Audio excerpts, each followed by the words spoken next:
Yeah. Okay, so we're trying the iTron Zapper thing again. Went on a crazy drive in the blue van. You going inside, Obes? Yeah. Go lay down. You got it. Oh, yeah? You're gonna go get some mousies, huh? That's what you're gonna get, the mousies? Go get some mice? Dude. Okay, so if any of you guys have watched Suburban Wilderness, oh man, the end of the movie, I'm in my old green van, and the transmission pretty much goes in that green van. I don't know where the lens is. This way? Which way? But so what happened was, at that time in my life, I had no confidence in like being able to fix a car or whatever. I'd never known anything like that. So like yesterday was pretty crazy, because every year I struggle around Father's Day because of Daniel's birthday. And it just makes me go backwards, I guess. But I also know that it'll like help with every year something rad's gonna happen. Like I'm gonna take steps further into my heart to like forgive what happened when I was a kid, and all the way up to even now. And so I had to get OB cat food, out of cat food. And I've been struggling with going and leaving, you know? So I got in the blue van, and the logging roads in the summer just suck. I'm not being negative, but it's like they just get beat. And then with all the people coming out, because they come out way more in the summer than in the winter, the roads just kind of get hammered. And I've been driving the blue van lately. And so I'm like, okay, Obes, dude, you're holding down the fort. I'm going to go get food. I'm going to go on a crazy journey. I'm just going to go into town. I'll be right back. So I'm driving the blue van, and I go into town, and there's so many people because of the tourist jazz and the weekend. And I kind of felt overwhelmed. So I was like, you know what? I'll head south and go to my mom's. I'll just tough it out. I'll go do the big shop, which it's like Buy Mart. You get chicken feed, and there's a grocery outlet right next to there. So I get cat food and all that. And so I'm going south, and I'm in drive, and I'm about to go up this hill, and there's no juice. It like loses something. I'm like, uh-oh, it's about to die. And I'm like, oh man, the fuel pump's going out. Don't turn the car off, you know? Because I'm just thinking of what I've experienced. And it's like, well, dude, whatever, this is going to be an adventure. And you really enjoy adventures because at that point you're connecting with your heart again, and you're getting better at this, and you don't freak out. You don't freak out at all on these crazy adventures. So the van's just about to stop, and I've just passed one of the towns that there's no cell phone service. I don't have a phone anyways. And I'm like, okay, well, here we go. I'm going to be stuck here for a while. And I'm like, oh, there's nowhere to pull over. Awesome. And then I was like, okay, just kind of keep going a little bit. And here's this little tiny pullover spot. So I pull over, get out of the van, start kicking the gas tank, like gently, hitting it to try to, if it is the fuel pump. But the car's still running. So I'm like, it's campy. What? So now I was like, well, let's try maybe a transmission, because of all the dirt and dust, and like, I'm learning as I'm going with all this stuff. That van has over 300,000 miles now, and I'm pretty grateful, because it could have died many a times, and I'm learning how to fix. I'm kind of a Chevrolet mechanic now. But so then I was like, well, let's try this out differently. Like, let's try to see if we can move if I change the gear. So I drop it down into third, and it kind of goes, and I was like, whoa, okay, whoa, but then it won't go, and then I was like, okay, fuck, I'll stop here, and I'll put it in first, and we'll try it again, and I'll turn around and go back to the little town where there's no reception, but there's a market. So I go to turn around, and the car like won't go, because I'm on the hill. I'm just stuck in between the south and northbound lanes on the 101, just in between it. And it was enough inertia, though, to like get the van to go downhill. And so then I was like, okay, let's try to manually shift this thing. And I got it going, and I was like, all right. Come down the hill, make it across the bridge, pull over. There's a giant tour bus of 40 Amish, more than 40 Amish people, at the restaurant that's in this place. And I was like, I'll go to the market. So I go in there, and they don't have any cell phone service there. So we're using the dial phone to call my mom, who's still like 70 miles away from where I'm at. And the phone won't work for some reason. And I was like, oh no. So they're like, go to the place. And I go in, and there's all these Amish folk. And I was like, this little tiny kid's trying to open the door, and his dad apologizes. I was like, no way, dude, he's learning. You know, it's like, Happy Father's Day. Like, I've already learned how to open a door. So let the kid figure out how to open the door. And he's like, awesome. So then I go back to the market, and I'm like, dude, it's just too hectic there. I'm just going to wing it. I'm going to try to drive in first gear on the hill. So I get going, and I could get up the hill in third gear, but I couldn't go over 45 miles an hour. And I'm like, dude, I got such a gnarly drive because of the tourists, the weekend, and everything. So I got the hazards on, but everything rattles loose on the logging road. So the back of I don't even know if it's working, you know? And I'm just like, here we go. Adventure time. This is actually where I thrive now. And yeah, sure enough, I got it all the way to my mom's house. It took 4 hours. I don't know how many hours, because nothing works in the van like, you know, the clocks and stuff. I don't know. But I got there, and I could get into third gear, and then I could get it and drive for a little bit and go, but nothing up the hills. So I was like, okay, did too much dirt get in? Do I have to change all the fluid again? And I was like, well, or is it shot? I don't know these things. I'm going to learn, just like the kid opening the door. So I get to my mom's, and she's gardening. She's out in the front yard gardening. And I was like, dude, that makes me so happy, Mom. And I was like, happy Father's Day. I was like, where's your phone at? I want to call Dad. I'm going to just call him and wish him Happy Father's Day. And my dad doesn't even use his phone anymore. It's his new wife monitors everything, so you have to call her. We found this out through my sister. She went to her 20-year reunion for college or something and met up with my dad and my stepmom. So anyways, I called him on my mom's phone, and it went straight to the answering machine. And I was like, hey, dude, word up, Happy Father's Day.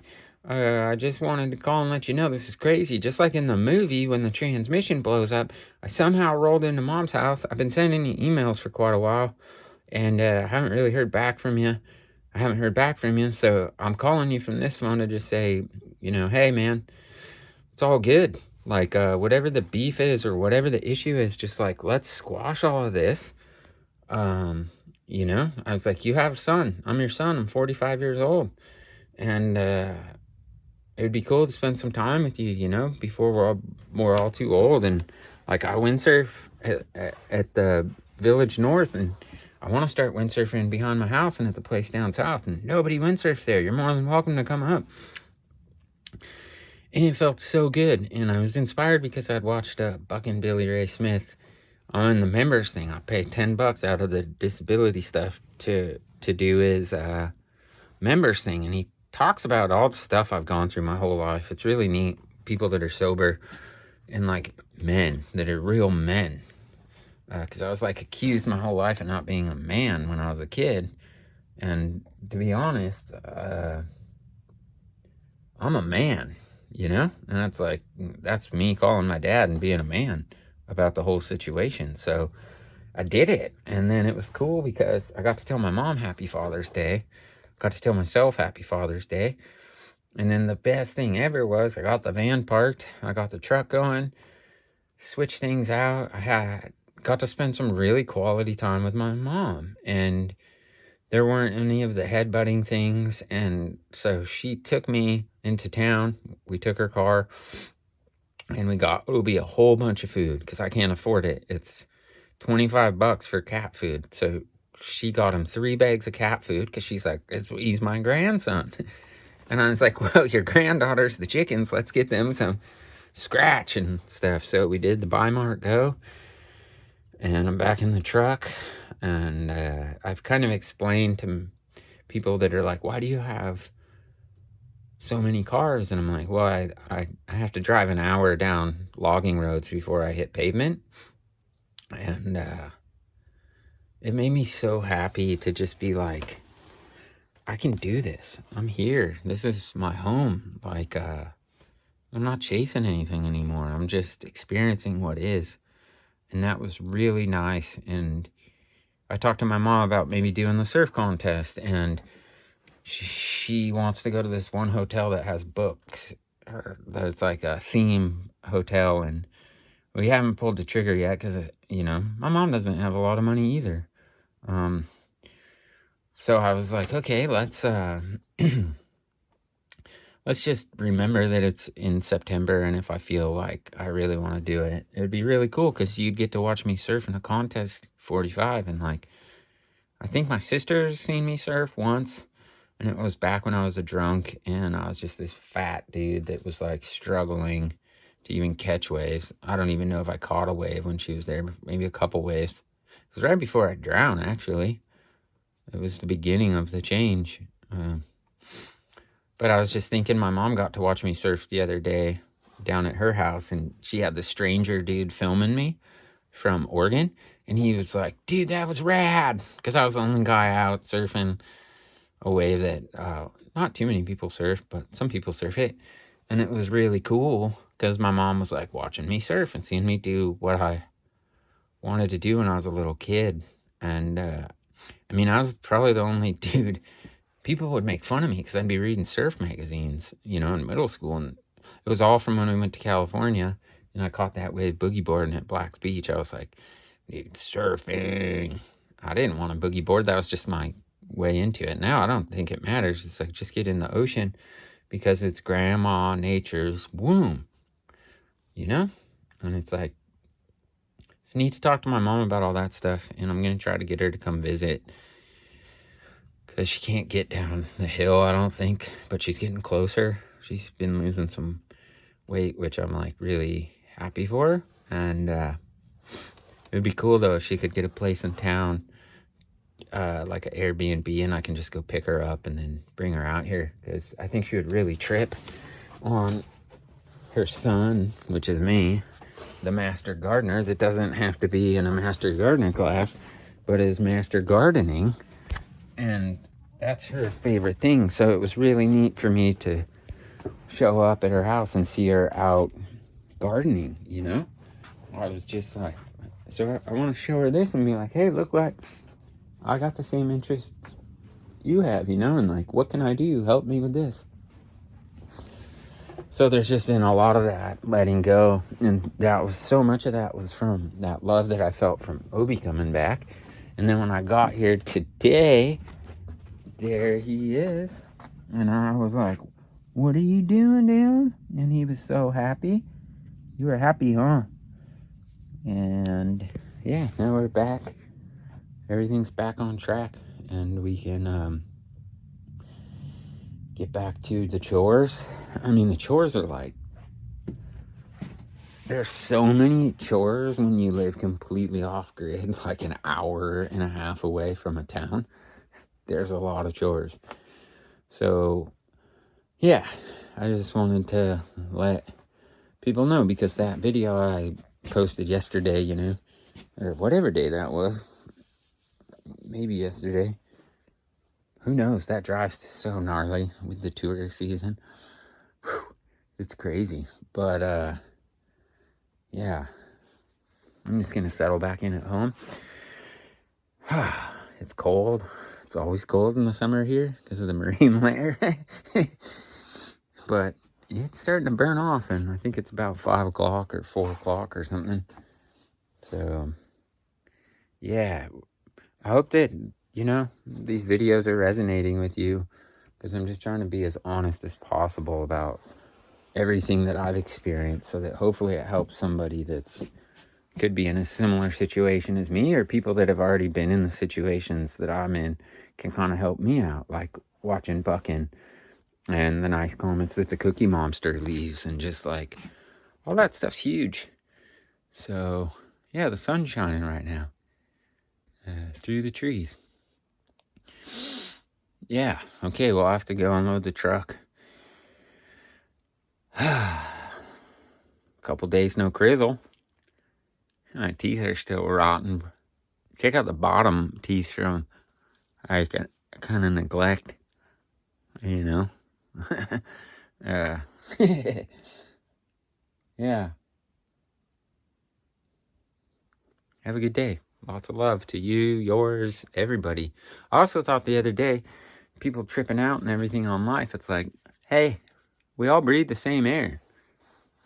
If we don't breathe that air, we're dead. So we're all connected through breath, you know? So I don't think there's really any point in hating anybody, you know? You can hate certain things and systematic things, but it's not going to change. It won't change anything for you. And I'm learning that. It's like, there's nothing I can do about the stuff that's outside of me. But if I go inside my heart, I can drive a broken van 70 miles and get to park it and be like, okay, cool. I'm going to get back to this when the time is right. So it'll just be what it is. Okay, dude, we're on 15, 16 minutes, something. Yeah, 16:07. Okay, I got to turn the computer machine on.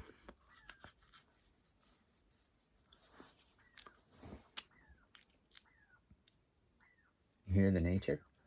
We're all figuring this out together. The chipmunks, the squirrels, the chickens. Yeah. And then chirp, chirp. Chirp, chirp holds it down more than anybody out here. House wren. Check out those birds. They're amazing. Have a good day. Thank you. So much love to all of you. And to whatever brings you joy and passion, and go get it. Go enjoy this thing. Ride the wave, man. It's ups and downs, and just stay on the board, or fall on your belly, or like if you fall off, just keep that leash, you know, or keep the board by you. Okay, later.